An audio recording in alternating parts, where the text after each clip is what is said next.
Hello everyone!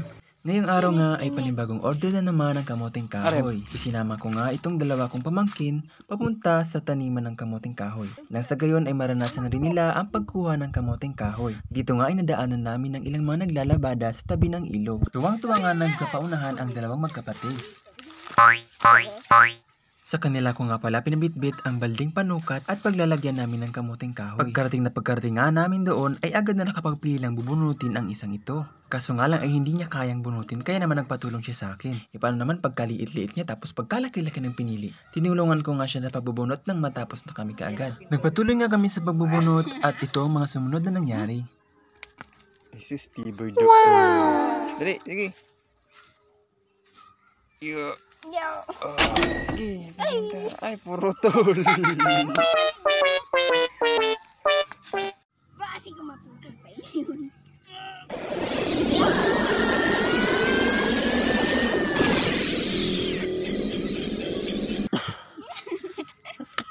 Ligit na si Pai Rudy, oh. Hindi mo na ako Pai Rudy.